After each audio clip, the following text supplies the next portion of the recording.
Yeah, it's going great. It's I think one of the first NASCAR shows we've done together in a while. Yeah, it's going great. It's I think one of the first NASCAR shows we've done together in a while.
Yeah, I think so.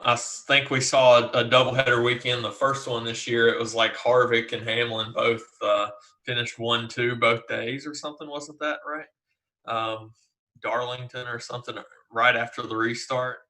Um, yeah, I think these guys definitely just figured out they're the best of the best. They see what they need to work on for day two on the cars, and they just do it. So I'm not as high on Logano today as some of the other guys. It's funny, all the dominators really are starting anywhere from 13th to 20th because they, of course, finished in the top 7 or 8 yesterday. So going to be interesting to see which of those can get up there and take control of the race if any of them do. It's again not as many laps as we're used to seeing at Michigan. Kind of like I was saying in my article for yesterday's race. So there's a little bit less, and it'll take a few laps at least for those guys to get up there. So dominators are not going to be as heavy for me. I'm looking probably 1 to 2 today. What about you? My mic isn't coming through on the thing. I'm just go ahead and talk about. Oh, there we go. Sorry about that, guys. Had a mic come through. Thanks for pointing that out to me in the comments. Of course, I think that was Pinch Baracho. Love the name. Ellis too. Pretty much everyone that's commented so far has told me that they can't hear me. So I'm going to go back. That was great there. So what I was mentioning, you can see my lips. If anyone that can't read lips, I put together a sheet, and if you're in chat, I put it in there. It's looking at the doubleheader race weekends. Like I said, we've had 3 before this: Darlington, Charlotte, and Pocono. It's looking at average finish of race 1 versus race 2, laps led, average DK, and average FanDuel. So grab that in DFSR, in my Slack chat for Patreon, or the RotoPro Slack chat as well. You can have a look at that when you're making your lineups. There is some interesting data on there. The 2 guys that I had mentioned were Denny Hamlin and Joey Logano, really standing out. Hamlin's finished top 3 with 2 wins in the second race. So far, Logano's got a 10 place difference of race 2 versus race 1. That's what Dane was talking about and why. So now we'll jump in. I wanted to ask you, you have the tweet up there of the guys that are going to the back, if you would just want to go over those quick. Yeah, so if anybody hasn't seen the tweet from Bob Pockris, just saying that there's 11 guys dropping to the rear. For me, I don't see any change from how I was approaching it already. Buscher is going to be scored from the pole, and he's going to a backup starting to the back. I was already fading him. Reddick, I was already fading him starting that far forward.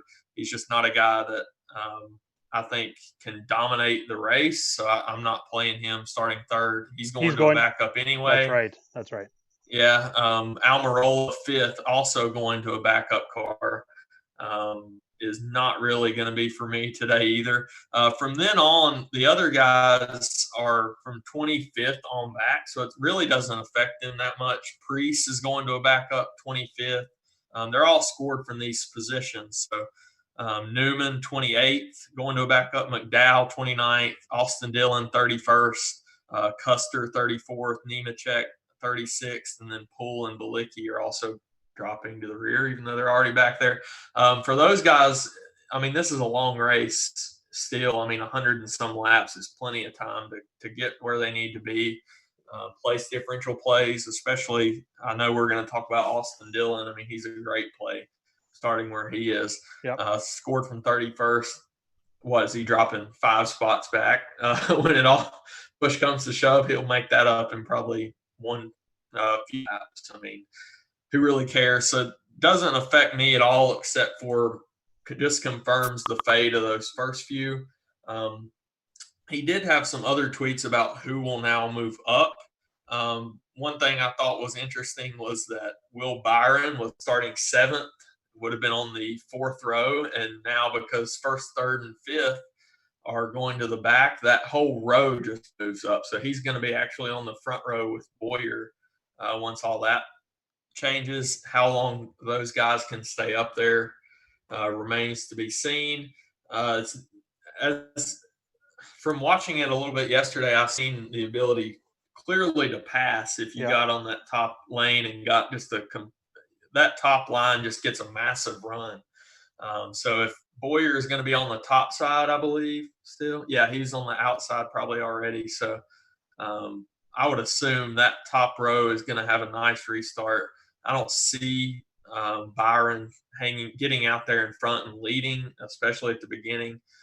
So I'm not targeting any of those guys who are moving up either, just for dominator points anyway. Well, I got a little bit of a take on that, and it was another question that I wanted to ask you to see if you could see any of those restarts, cautions yesterday. That with the new, at the All-Star race at Bristol, they had the big arrow where you choose your lane. So that's I didn't know what to think of it. I loved it at the Bristol. I mean, that race, it really didn't come into effect as much as it did here at Michigan. We seen it yesterday late in the race. Mm-hmm. The first, I believe, Chase Elliott went into the caution. I believe he was in 5th or 6th place. The first 4 cars all went to the top side because of what you said. That's the preferred line, obviously. Chase snuck up and got to start on the front row, and he ended up getting out front and having the lead there for a little bit. That whole choose thing, I absolutely love it. It puts a whole nother, kind of like how you have the pit crews, and that puts a whole nother aspect on NASCAR itself and where guys finish, and more variance in terms of DFS. This does as well. It just adds a whole nother decision for crew chiefs and drivers. I waited all day for someone to run over that middle box in the middle of the arrow and get that penalty, because if you do that, you're starting at the back of the lead line. So it's a huge penalty if you can't make up your mind. I think it happened a few times in the Xfinity race, if I believe, that a guy had to go to the back. It wasn't anyone that was at the back anyway, but I think that is key for sure. And like you said, Byron now moves up, kind of a similar situation, but more because guys are going to backup cars. Mm-hmm. I think Byron maybe has the best chance of maybe getting out front and being like a contrarian play in terms of dominator. But other than that, no, I'm with you on not really trusting those guys starting top 10, especially obviously those guys going to the back now. They're going to be fades for me. These races have been kind of hard to make lineups, I guess you could say, with the invert, because most of the guys are starting where they finished outside the top 20. So it makes it kind of tough. But yesterday was a little bit different. We had some crashes. We had some guys, some things that I was actually looking at, for value so that we could possibly do another Stars and Scrubs bill, which is what I did yesterday. And it actually worked quite well. I'm just going to bring that up here. It was guys that are starting or finished towards the back that will be that ran better than where they finished or where they're going to be starting. So we have Cole Custer. He finished 34th, so he's not starting 34th. He's obviously going to get a move up as well because of these guys going to the back. But his average run was 17th. Ricky Stenhouse, 32nd is where he finished. His average run was 14th. Austin Dillon, 21st, average run of 17th.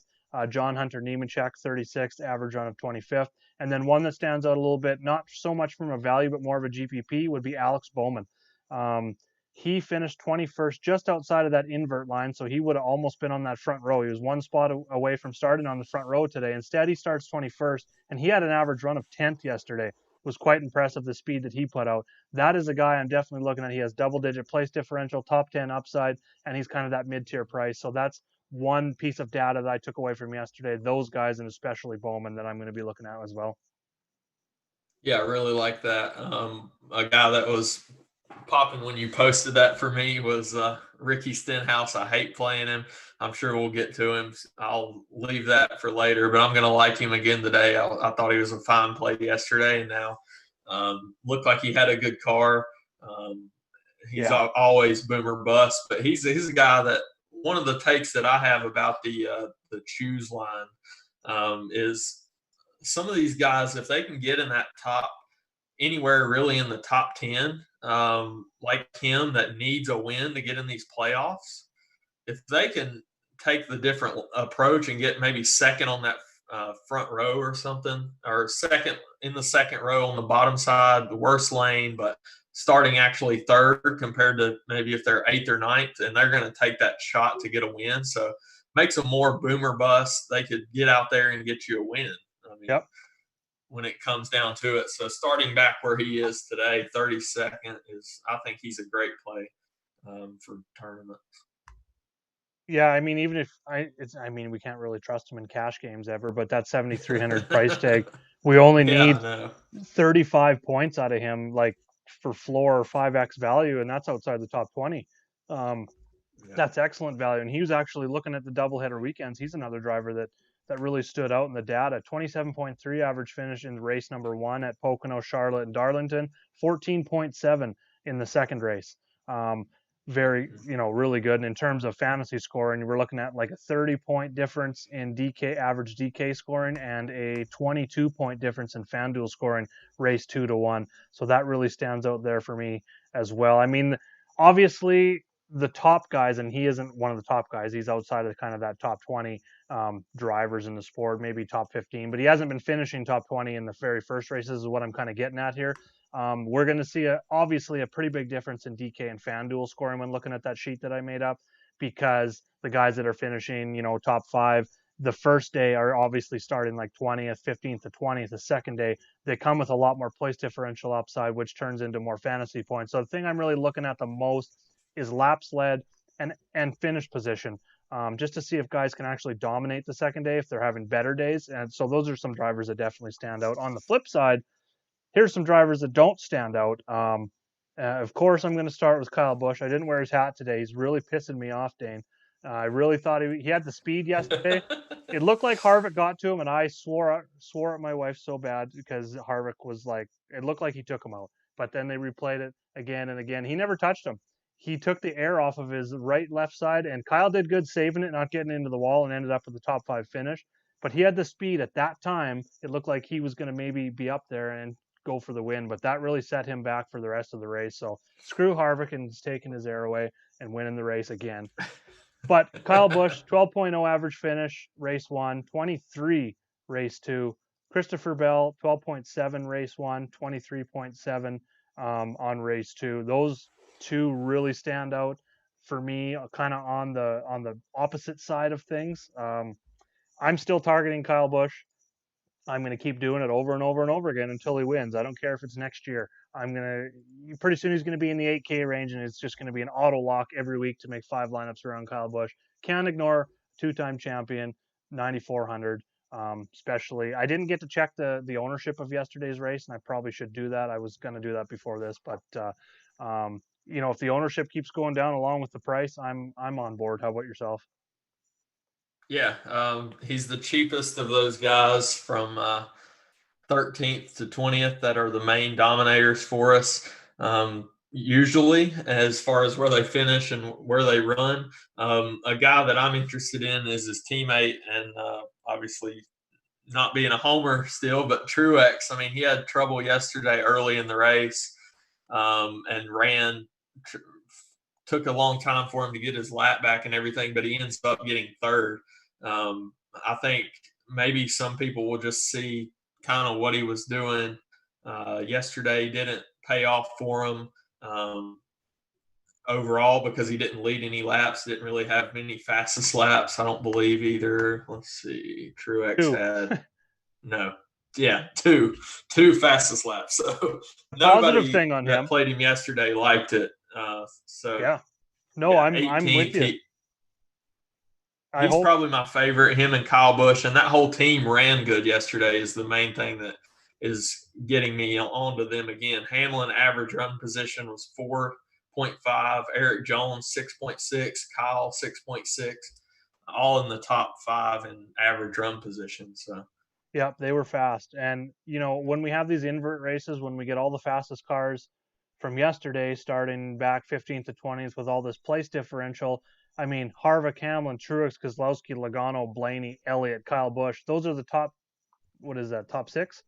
Top six, top 8 guys, 9,400 and up. I couldn't say I would fade any of them with their place differential, how they ran yesterday. So I like what you said there with Truex in that he had trouble early. He didn't lead any laps and 2 fast laps. He didn't pay off for people. He probably let a lot of people down. With all the other great plays in this tier now, he let them down yesterday. If people look at average running position, look at almost anything, he may be the lowest owned guy in that top, even from the 10K and up guys. So you really got to find those minute things on these races to really, if you're looking for that separation for, ownership, if you're looking at it that way. Got a question here looking at punts. So yeah, we'll just jump down here. You did Bergie 50. You didn't miss Eric Jones talk. I'm going to bring that up here in a second. I'm going to go into a couple value plays that we talked about at the bottom. I talked about it with my list there, guys. With I'm looking at average run position. Cole Custer yesterday. Ricky Stenhouse Jr. We talked about who just where these guys are starting. They give us some place differential. We haven't really seen this that much in these second races as well.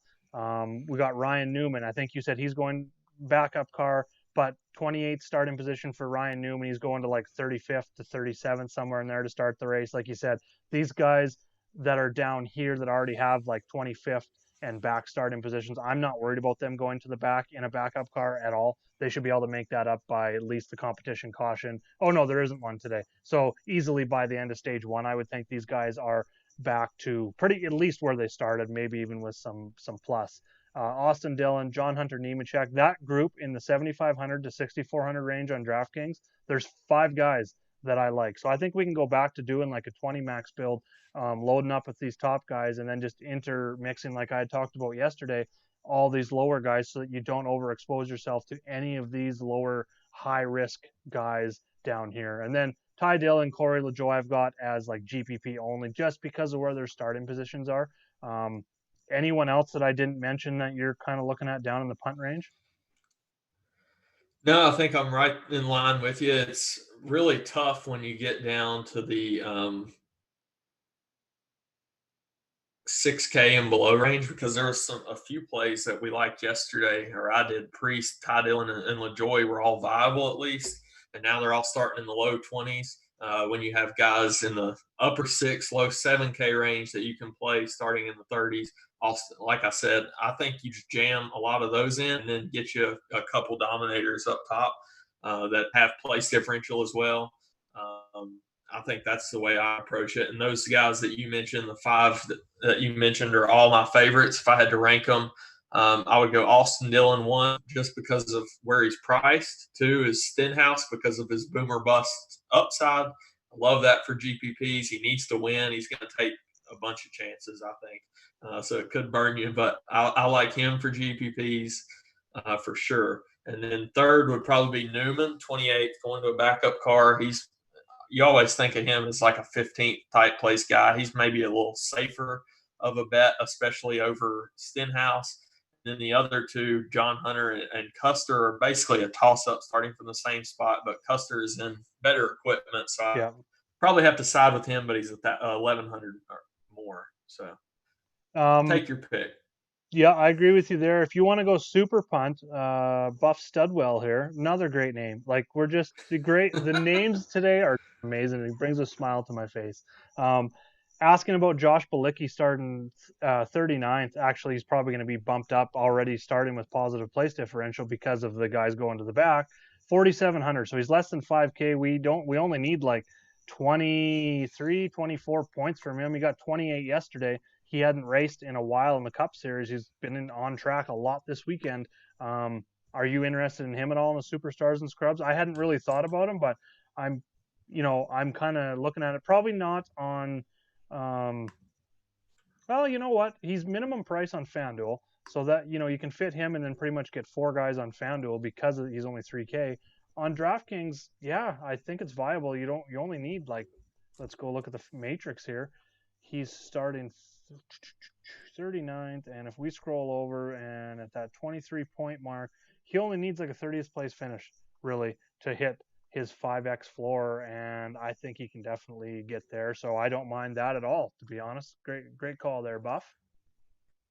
He's fine. I don't see myself personally going there, just in the type of builds that I'm thinking I'm going to get to. But yeah, if you want to sprinkle him in larger builds, and that's fine. If you want to jam in multiple of these top studs with that have this place differential, that's just the main thing. It adds to their floor and their upside. So whether they get out front and lead a bunch of laps, I don't think we see multiple dominators just of that group get out there and lead a bunch of laps. So the place differential really helps them. And yeah, you can jam in definitely 3 if you want to with that type of bill. Yeah, for sure.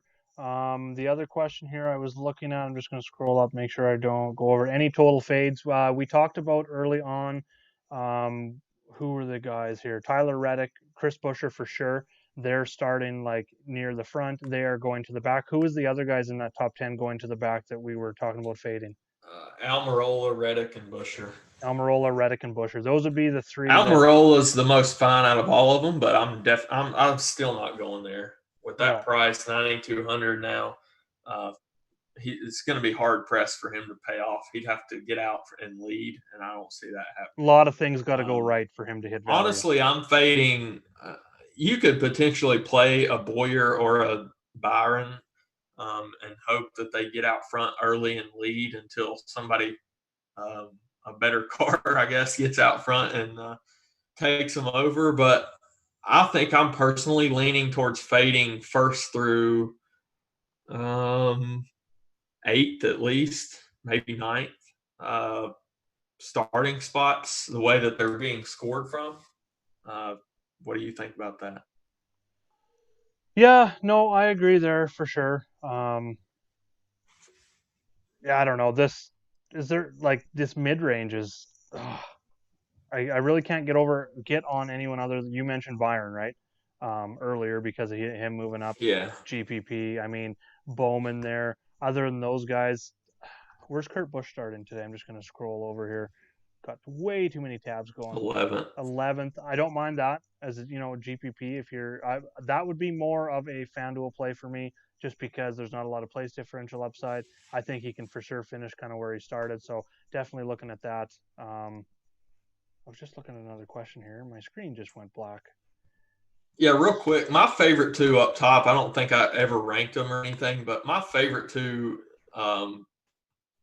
top price guys, dominators, is Truex, like I mentioned before. And then second, how about this Blaney price that they put him up there for one race, priced way up, and now they dropped him below 10K again, and he ran just fine yesterday. Average running position was 7th, but he did lead some laps and finished 4th. So he's right back on my radar, starting 17th today. He's number 2 for me.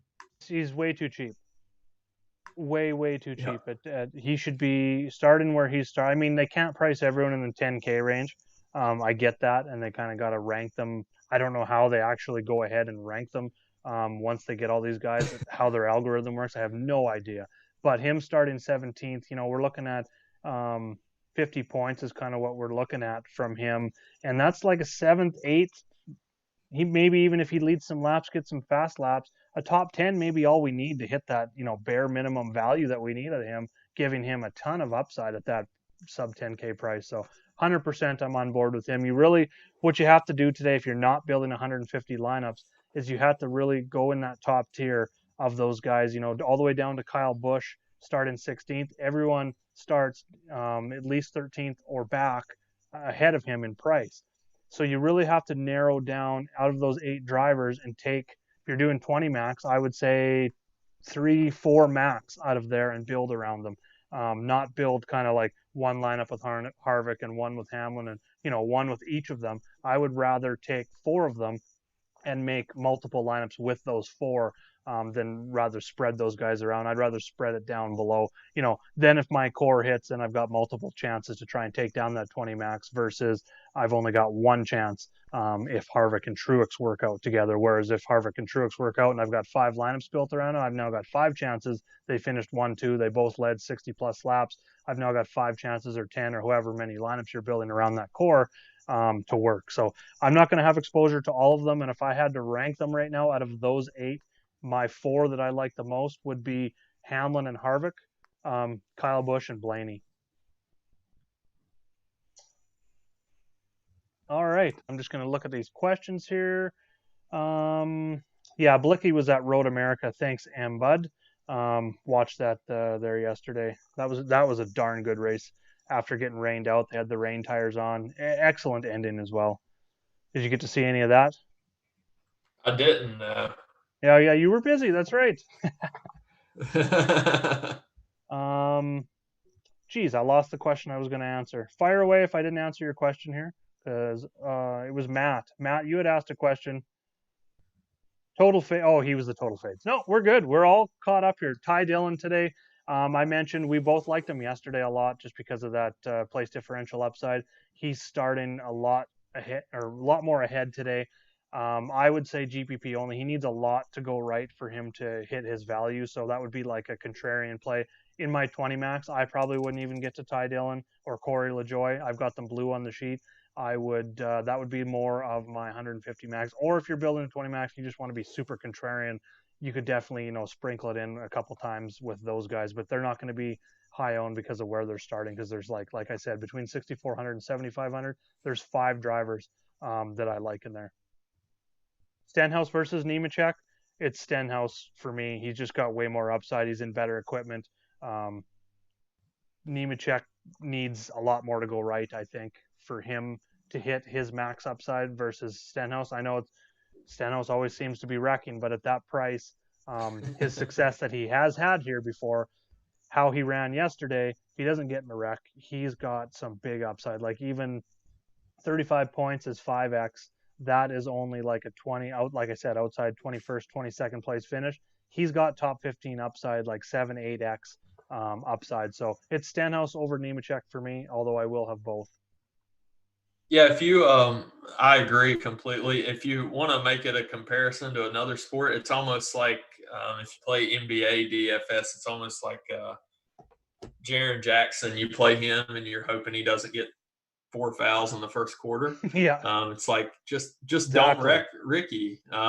So if he doesn't wreck, he should pay off for you. That's a great comparison right there. It's definitely not guys you want to play in cash because of that added risk that they have, but their upside is huge when they, play the whole game or the whole race. It's amazing how that works. There's another comparison here, Mcdowell or Newman. It's definitely Newman for me. I have 0 Mcdowell today. Not too interested in him. I don't see him finishing much more than where he's starting, if at all. Jeremy's got a lineup of Harvick, Truex, Blaney, Stenhouse, and Preece on FanDuel. I don't have any Preece myself, so I would say maybe you seem to be very high end there. So I'd maybe take Preece out and then maybe move around those other guys as kind of the way I look at that. I don't think either of us are really on Preece today. No, I did play around with some builds earlier, and if you want to jam in 3 of those top guys, you're pretty much going to have to take a below 6K. Yeah. And out of those, it's really a toss-up. Priest would be my favorite out of the below 6K. Not for cash though, I would assume. No, I think Jeremy, if I remember correctly, usually only plays cash when he's talking about his lineups. I think. Right. Correct me if I'm wrong there, Jeremy, but if you are playing cash, I wouldn't go that way. GPP, I think that's fine because you get a ton of upside in there with Mm-hmm. Harvick, Truex, Blaney, and Stenhouse alone. So if Priest just finishes the race and gives you, even minimum value that he can possibly give, if those other four finish top five, one or two of them dominate, you can really crush there. So there is a lot of upside. I would say GPP over cash for that lineup. In 20 max, what percent would you have of Harvick? I'd probably be around 50%, 50 to 60 again.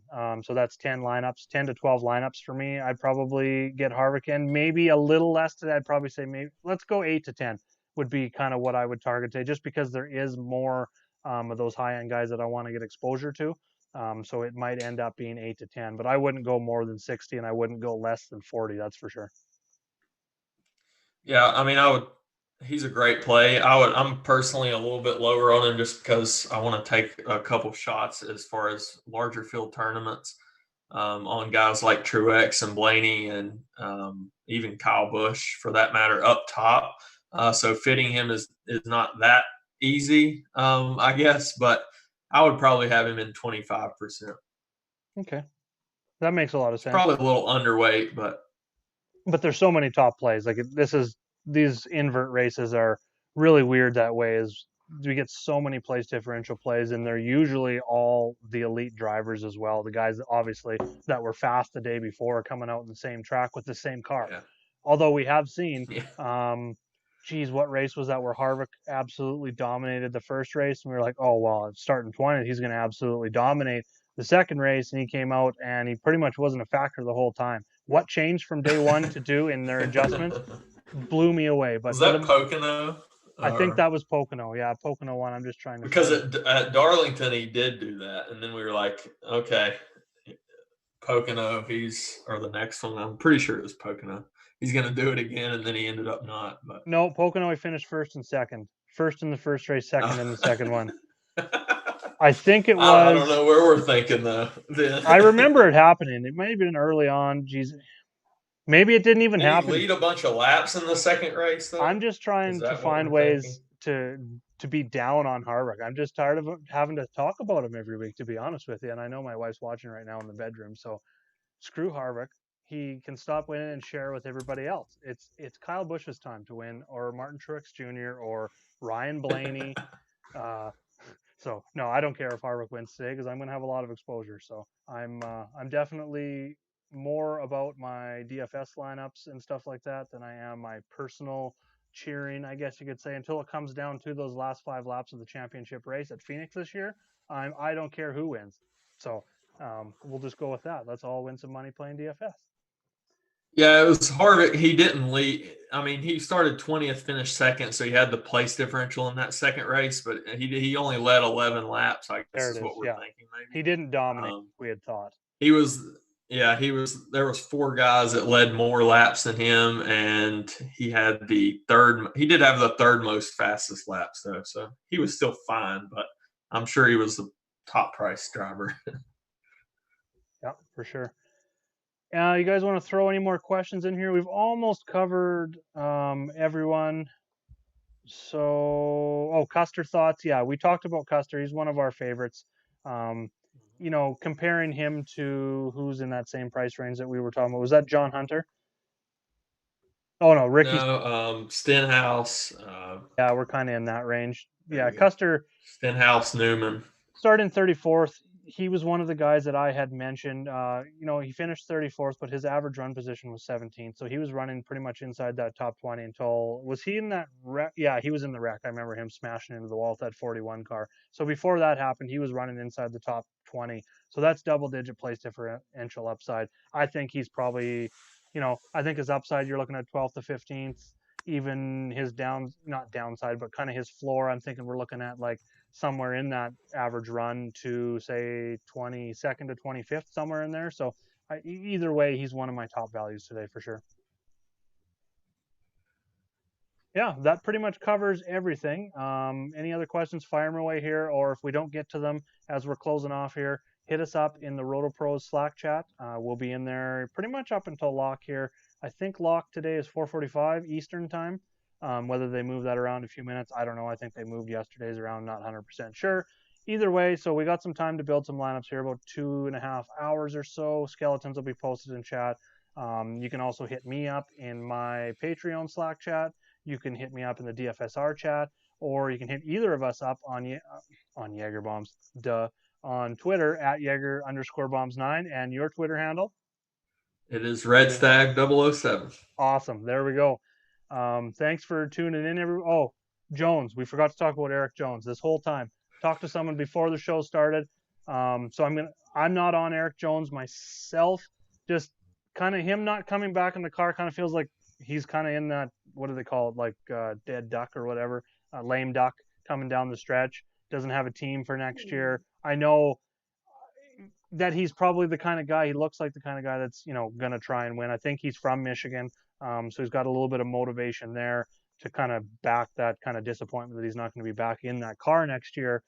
I'm just not willing to pay that price tag. I'm not really looking at the mid-range is one reason. I like Bowman a little bit more, but I like Stars and Scrubs more. So he's kind of fallen off my radar today for the most part. Yeah, I think I'm going to end up off of him as well. Just too high starting. Starting too far forward, I think. But I think he does have something to prove through the rest of this year. He's got to do something to show that he deserves a ride somewhere. Right. So right now, if you look at the points, who do you think grabs that last spot into the playoffs? Right now, it's looking like it's going to come down between Byron, Jones, Reddick, and Jimmy. For one spot, they're all within Jimmy is 22 off of 16th. Reddick is 19th off of 16th. Jones is 16 off of 16th. And Byron is on 16th. I don't know. It looks like Boyer and Matty D are going to get in. Anything can happen if they have a bad finish and wreck and finish 35th or something. And all these guys, they're obviously going to get pushed right back to the bubble. Yeah. But right now it looks like it's going to come down to those four guys for one spot. That's tough. I don't know. I'm kind of on Jones. I think Jones can do it. That's kind of where I was going. I would like to see, I think, out of those four, Reddick get it, actually. I'd love to see that. He's been running so well, and he was so consistent there for quite a long stretch. So, yeah, I agree there. Yeah. I want to see Jimmy. If I had to pick one that, my heart wants to see, it would be Jimmy, because I don't think he's going to come back next season. And I think he's just going to call this quits and, oh, well, this happened, move on with life, whatever. I have 7 championships, blah, blah, blah. So I don't think it's going to be him. We just haven't seen enough, whether it be bad luck or whether it be not speed. So Reddick's been more consistent for sure. Jones, I think, can do it. But if I had to pick, just one driver, if I only could lay one bet on one guy that was going to make it that's outside, it would be Jones. So just today, I guess, for DFS, I'm just not there. Right. Exactly. Yeah, narrative alert for sure from completely Michigan. Separate. Him and Brad Kozlowski are both from Michigan, and they're both trying to be the first Michigan-born drivers to win at Michigan. So, yeah, they definitely got that for them in terms of narrative today. Cool. Thanks for joining us, everyone. Like I said, if you want to get a hold of us, I told you all the places to get a hold of us. Leave comments below here, too. Appreciate you, everyone, joining. Let's go make some lineups and get some green screens. Have a great race day Sunday and final round of the PGA Championship going on here too. Huge day in sports. Go Brooks. Yeah, we need a Brooks win, both of us.